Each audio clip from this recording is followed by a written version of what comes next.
Hello, good morning friends. मैं doctor तेज प्रकाश शर्मा, सह आचार्य associate professor botany department.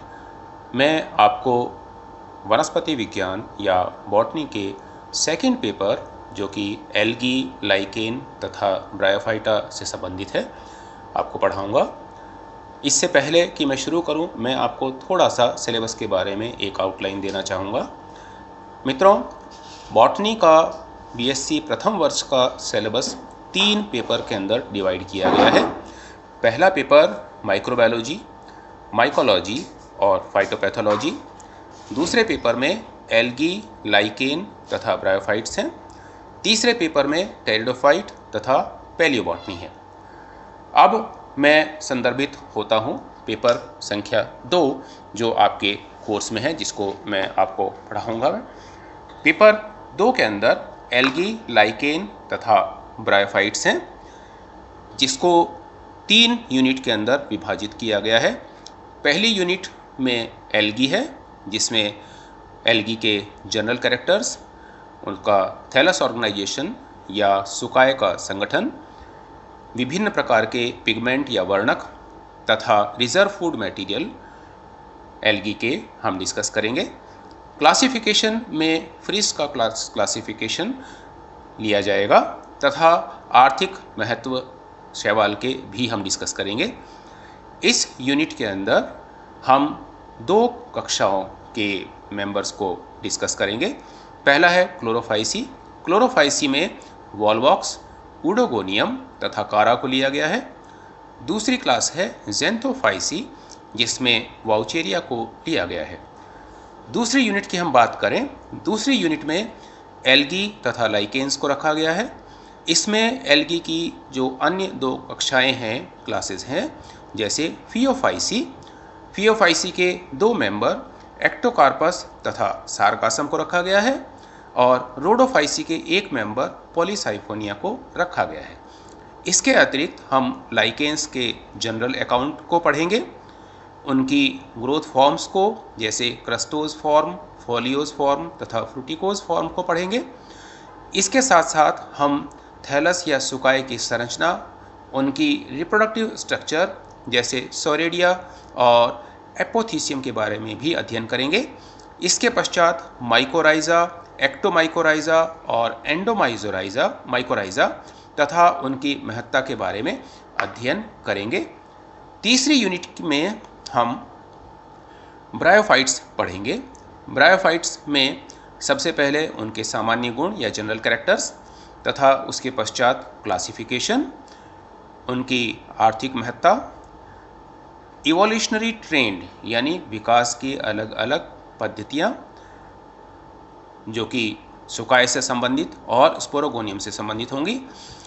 इसके साथ साथ हम 3 कक्षाओं के विभिन्न जो मेंबर्स हैं उनके बारे में अध्ययन करेंगे। जैसे पहले ही है हिपेटिकॉप्सिडा। हिपेटिकॉप्सिडा में रिक्शिया तथा मार्केंशिया को अध्ययन करेंगे। इसी तरह से एंथोसिरोटॉप्सिडा में एंथोसिरोस को अध्ययन करेंगे तथा ब्रायोप्सिडा में फ्यूनेरिया को डिस्कस करेंगे। तो मित्रों, ये एक ब्रीफ आउटलाइन हुई आपके सिलेबस के बारे में। इसके पश्चात हम अगले चरण के रूप में एल्गी के सामान्य गुणों के बारे में अध्ययन करेंगे, जो इस प्रकार से है। मित्रों, एल्गी में हम देखते हैं कि एल्गी बेसिकली क्या है। एल्गी एक वो शब्द है या शैवाल वो शब्द है जो कि लैटिन लैंग्वेज के एक शब्द फाइकोस से लिया गया है। फाइकोस बेसिकली सी वीड्स के को हम फाइकोस कहा करते थे। इसके डायग्नोस्टिक कैरेक्टर्स या इसके जो कैरेक्टर्स हैं उनके बारे में हम अध्ययन करें।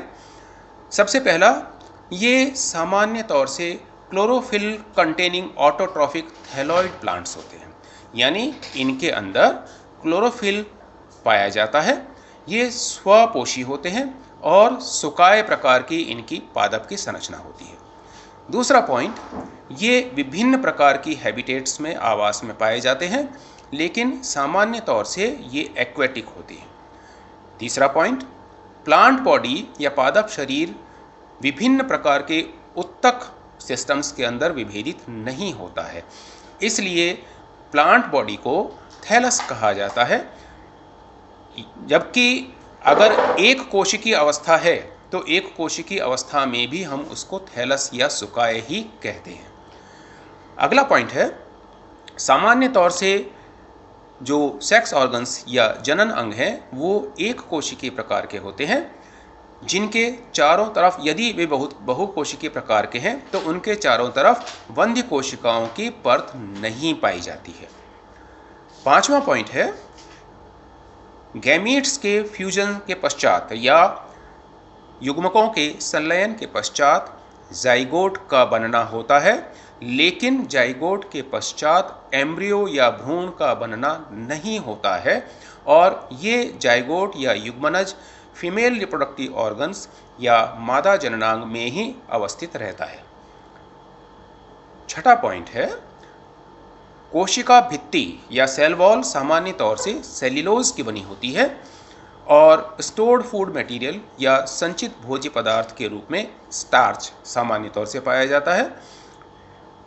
एल्गी या शैवाल के अंदर एक विशिष्ट प्रकार का ऑल्टरनेशन ऑफ जनरेशन या पीढ़ी एकांतरण पाया जाता है, जो दो पीढ़ियों के अंदर, जैसा हम पहले से ही जानते हैं, गैमेटोफिटिक तथा स्पोरोफिटिक अवस्था के रूप में पाया जाता है। इसके पश्चात रिप्रोडक्शन की बात करें तो एल्गी के अंदर तीनों प्रकार का रिप्रोडक्शन पाया जाता है, अर्थात वेजिटेटिव या कायिक जनन, एसेक्सुअल या अलैंगिक प्रजनन तथा सेक्सुअल या लैंगिक प्रजनन। इसके पश्चात हम आवासीय परिस्थितियों के बारे में बात करते हैं। एल्गी में सामान्य तौर से अगर हम इनके पाए जाने वाले स्थलों के बारे में बात करें तो एल्गी सामान्य तौर से तीन परिस्थितियों के अंदर इनको विभक्त किया जा सकता है। पहला है एक्वेटिक एल्गी, दूसरा टेरेस्ट्रियल एल्गी और तीसरा है एल्गी ऑफ अनयूजुअल हैबिटेट्स, यानी सामान्य तौर से वहाँ पर एल्गी नहीं पाई जाती है, लेकिन कुछ एल्गी इस कैटेगरी के अंदर रखी गई हैं जो कि असामान्य परिस्थितियों के अंदर भी वहाँ पर पाई जाती हैं। एक एक करके लेते हैं। सबसे पहले एक्वेटिक एल्गी। एक्वेटिक एल्गी के अंदर हम मोटे तौर पर बात करें तो दो प्रकार से एक्वेटिक एल्गी पाई जाती है। पहला है फ्रेश वाटर फॉर्म्स, यानी स्वच्छ जल के अंदर पाए जाने वाले शैवाल। उदाहरण के तौर पर क्लैडोफोरा, उडोगोनियम, यूलोथ्रिक्स तथा कारा, जो कि रनिंग वाटर या बहते हुए पानी में पाई जाती हैं। इसके अलावा क्लैमाइडोमोनास, वॉलवॉक्स, हाइड्रोडिक्टियन तथा स्पायरोगायरा ये स्टैग्नेंट या ठहरे हुए स्वच्छ पानी के जल में पाई जाती हैं। दूसरी है मैराइन फॉर्म्स या लवणीय जल में पाए जाने वाली शैवाल। लवणीय जल में पाए जाने वाली शैवालों के बारे में अगर हम बात करें तो जैसे फियोफाइसी के मेंबर हैं, उनमें से है एक्टोकार्पस। एक्टोकार्पस के पश्चात दूसरी एल्गी है सारगासम, देन फ्यूकस, और फ्यूकस के पश्चात रोडोफाइसी के मेंबर्स की बात करें। रोडोफाइसी के अंदर पॉलीसाइफोनिया वो एल्गी है जो कि सलाइन वाटर के अंदर पाई जाती है। इसके पश्चात हम लेते हैं टेरेस्ट्रियल एल्गी या स्थलीय आवास के अंदर पाई जाने वाली एल्गी। स्थलीय आवास के अंदर जो पाई जाने वाली एल्गी है उनका उदाहरण की हम बात करें तो जैसे वाउचेरिया, बॉट्रीडियम, फ्रिश्चिएला तथा यूग्लिना, ये सामान्य तौर से सॉइल या मिट्टी की नम मिट्टी की सतह के ऊपर उगती हुई पाई जाती है। इनको हम सैफोफाइट्स भी कहते हैं। इसके अलावा ब्लू ग्रीन एल्गी की भी कुछ प्रजातियां हैं जैसे नॉस्टॉक तथा एनाबीना। इनको हम क्रिप्टोफाइट्स कहते हैं जो कि सामान्य तौर से भूमि के नीचे पाई जाती हैं। तीसरी प्रकार की बात करते हैं एल्गी ऑफ अनयूजुअल हैबिटेट्स, या सामान्य तौर पर जिन अवस्थाओं में एल्गी नहीं पाई जाती है उन अवस्थाओं में पाई जाने वाली एल्गी। इनमें सबसे पहला आता है हेलोफिटिक एल्गी। हेलोफिटिक की हम बात करें तो हेलोफिटिक एल्गी के अंदर हमारे पास में उदाहरण है क्लैमाइडोमोनास, देन एरेनबर्गी, ड्यूनेलिएला, स्टेफेनोटेरा। दूसरा है एपिफिटिक एल्गी। एपिफिटिक के अंदर बल्बोकीट, उडोगोनियम तथा माइक्रोस्पोरा। ये सामान्य तौर से दूसरे पादपों के ऊपर अटैच या जुड़ी हुई पाई जाती हैं। इनकी कुछ आकारिक की दृष्टि से बड़ी प्रजातियां हैं, क्लेडोफोरा, राइजोक्लोनियम तथा वाउचेरिया। इनके साथ साथ में एल्गी जो कि म्यूसिलेजिनस थैलाई के रूप में भी पाई जाती है, जैसे कीटोफोरा, उडोगोनियम तथा जिग्नीमा। ये एपिफिटिक प्लांट्स के ऊपर पाई जाती हैं। अन्य उदाहरण है एकैंथिस, यूनोशिया तथा सिनेड्रा। अगला प्रकार है एपिजोइक एल्गी। एपिजोइक एल्गी का उदाहरण है क्लेडोफोरा तथा स्टीजियोक्लोनियम। इसके अतिरिक्त कारासियोप्सिस और कारेसियम भी दो एल्गी हैं जो कि ब्रैंकिपस नाम के एनिमल के पैरों के साथ साथ में अटैच पाई जाती हैं, जो कि समुद्री प्राणी हैं। देन एंडोजोइक एल्गी की बात करें, जो कि दूसरे एनिमल्स या प्लांट्स के शरीर के अंदर पाई जाती हैं। इनको हम एंडोजोइक कहते हैं। एग्जाम्पल के तौर पर जूक्लोरेला, जो कि हाइड्रा के अंदर पाई जाती है। इसी प्रकार से ऑसिलेटोरियसी के कई मेंबर वर्टिब्रेट एनिमल्स के रेस्पिरेटरी ट्रैक्ट्स के अंदर पाई जाती हैं। सिम्बायोटिक एल्गी के बारे में बात करें, अगली जो प्रकार है वो है सिम्बायोटिक एल्गी, यानी कि ये दूसरे पादपों के साथ सिम्बायोटिक रिलेशंस में रहती हैं, जैसे फंजाई, ब्रायोफाइट्स, जिम्नोस्पर्म्स तथा एंजियोस्पर्म्स। इनको हम लाइकेंस कहते हैं। उदाहरण के तौर पर साइनोफाइसी के मेंबर्स नॉस्टॉक, ग्लियोकैप्सा तथा माइक्रोसिस्टिस। क्लोरोफाइसी के मेंबर कोकोमिक्सा, क्लोरेला, प्रोटोकोकस। इसी तरह से नॉस्टॉक तथा एनाबिनिया की कॉलोनी तथा एंथोसिरोस की कॉलोनीज साइकस की रूट्स के अंदर पाई जाती हैं। अगला है क्रिप्टोफिटिक एल्गी। क्रिप्टोफिटिक एल्गी वो हैं जो कि बहुत ही अधिक ठंडे स्थानों पर पाई जाती है, अर्थात ये आइस या बर्फ़ के ऊपर ढकी हुई चोटियों पर पाई जाती है। उदाहरण के तौर पर हम बात करते हैं हिमेटोकोकस निवेलिस, देन क्लेमाइडोमोनास येलोस्टोनेंसिस तथा मिसोटिनियम।